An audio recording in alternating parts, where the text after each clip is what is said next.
The sky beat its warning across the land, from Edmonton's green-lit thunder wall to Manitoba's flooded roads.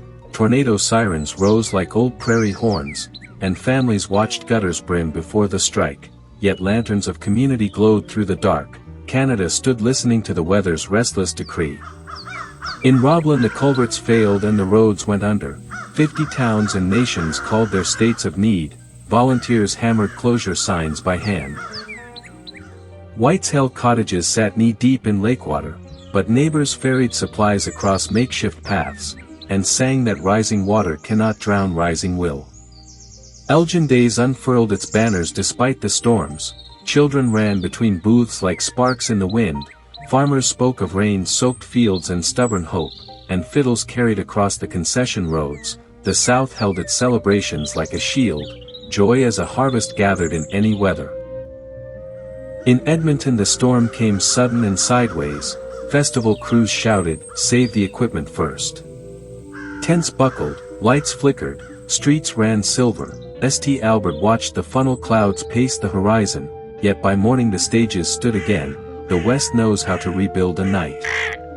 Filipino Festival danced down Main Street, color against the storm-dark sky. Richmond lit fireworks for a new beginning, after long shadows finally lifted from the town. An Outlook story trail wound through the park, pages turning in the wind like gentle prophecy. The North felt the sky's sharper hand. Tornadoes touched down near Spirit Wood and Onion Lake, a vacant building torn open like a page.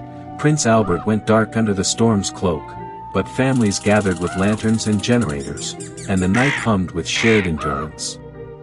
In Spears the century-old trees fell like uprooted memory, outbuildings scattered across yards like startled birds.